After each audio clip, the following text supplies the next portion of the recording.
While those pressures have since eased at an international level, in India, bad weather has damaged crops in many northern states, prompting the cost of many items, including tomatoes and onions, to rise sharply. Vegetable prices jumped 12% from May to June, contributing to the rising cost of living. Inflation rose to 4.8% last month, which was higher than expected as a result of the climbing food costs. The rising cost of living has put political pressure on the government in India, ahead of national elections next year. The country will also see state-level elections in the coming months. Devinder Sharma, an expert in agriculture policy in India, said the government was trying to get ahead of an anticipated production shortfall.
Heavy rains have hurt crops in the country and rice prices have risen by more than 11% over the last 12 months. Non-basmati white grain currently accounts for about a quarter of India's rice exports, the Ministry of Consumer Affairs said as it announced the policy change. Experts warned the move could push up global food prices.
India is the world's biggest exporter of rice, accounting for more than 40% of global shipments.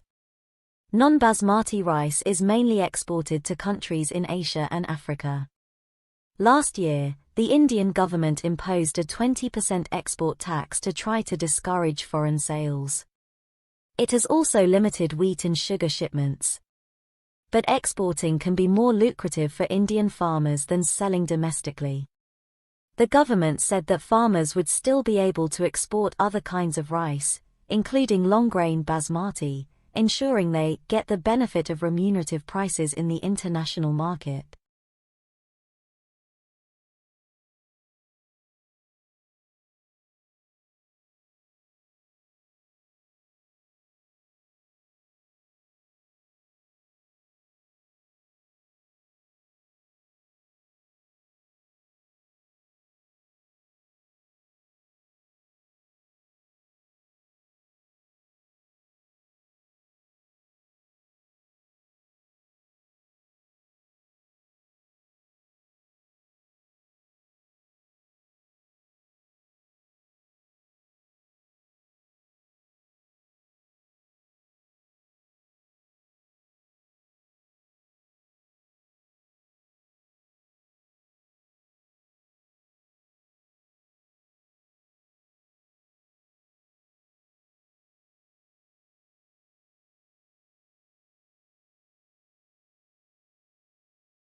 The Third National Adaptation Plan, NAP, outlines how the government intends to prepare the UK for climate change from health to housing.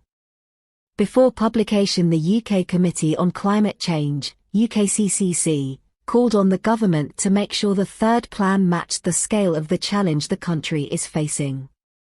Following its publication on Monday, Baroness Brown, chair of the Adaptation Committee of the UKCCC, said that the plan shows that preparing for climate change still needs to be made a more important priority for the country.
Dr. Chloe Bromism, researcher in heatwaves at University Graz, told the BBC, the reason that it's a massive risk is that it causes significant health issues, especially for vulnerable groups.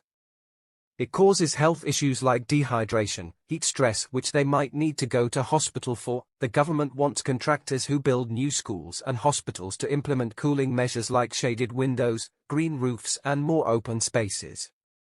But there is no new legislation or funding for updates to existing homes to make sure they are protected.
The UK is not just vulnerable to heat at home but also abroad.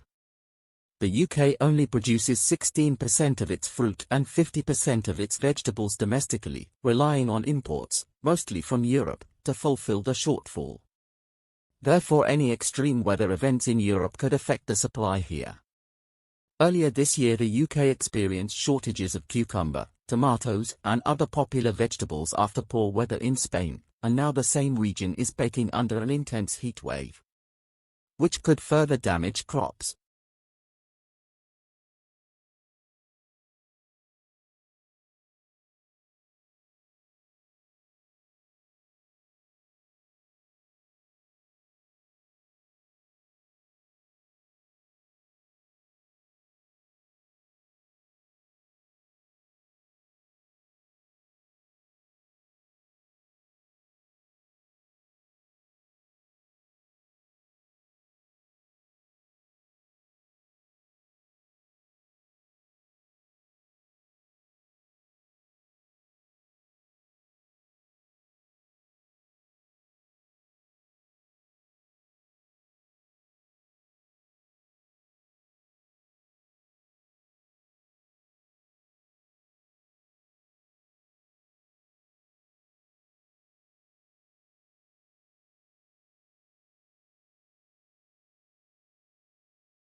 Elon Musk's SpaceX company's mammoth new rocket, Starship, has exploded on its maiden flight.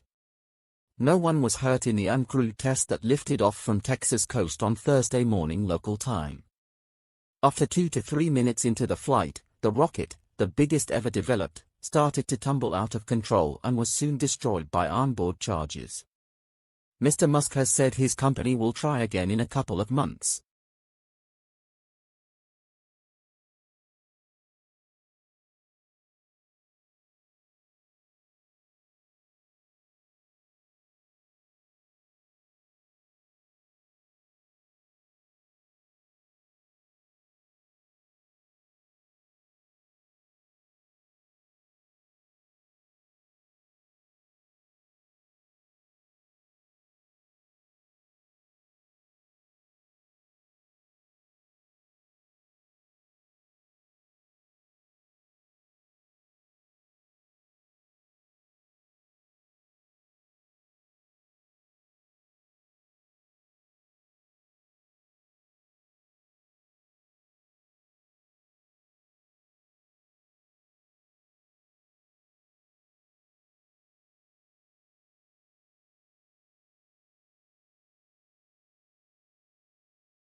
SpaceX engineers still class Thursday's mission as a success.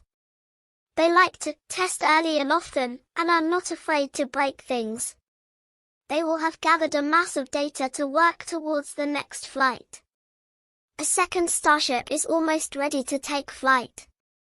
Congrats at SpaceX team on an exciting test launch of Starship.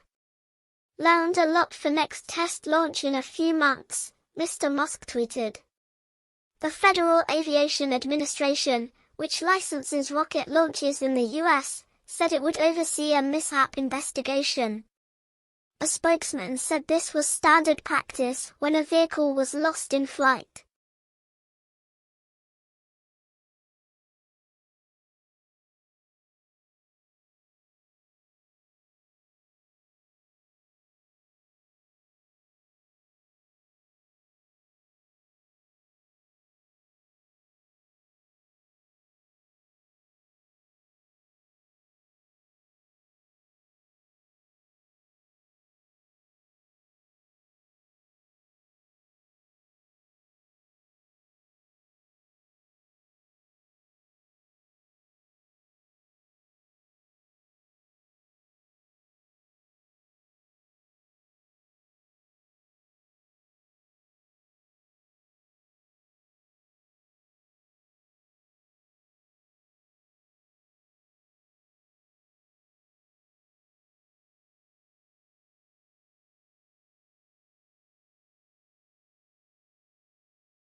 The top segment of Starship, also known as the ship, had taken flight previously on short hops, but this was the first time it had launched with its lower stage.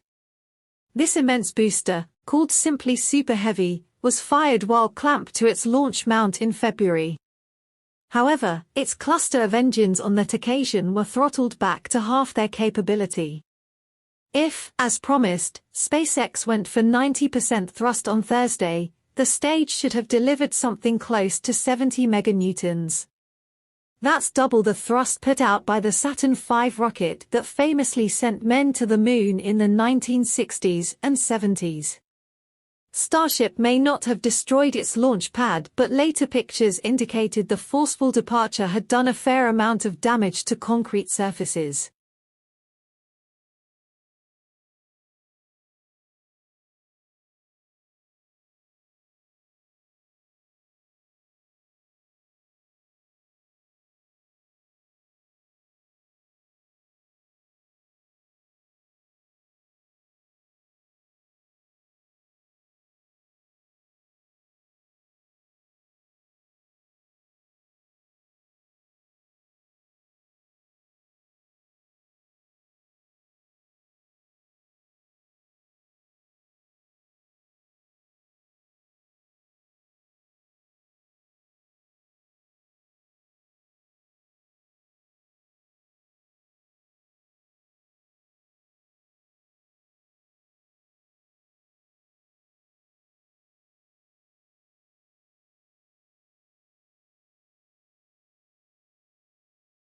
Starship has a prospective payload performance to orbit of more than 100 tons per flight.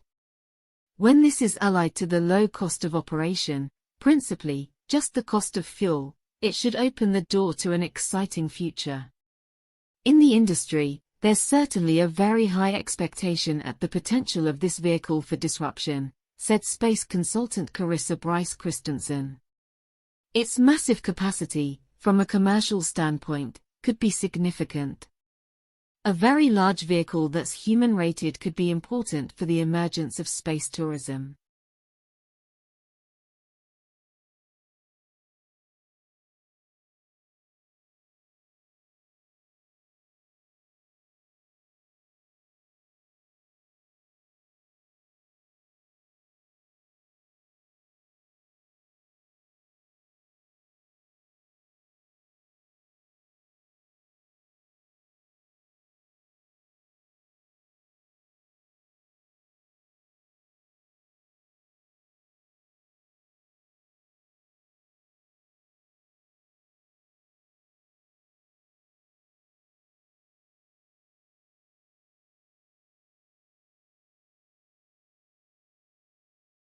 If you did, please give this video a thumbs up and subscribe to the channel for more PTE-related content. Don't forget to leave a comment below letting me know what you think, or if you have any questions. Thanks for watching. I will meet you soon at our next video.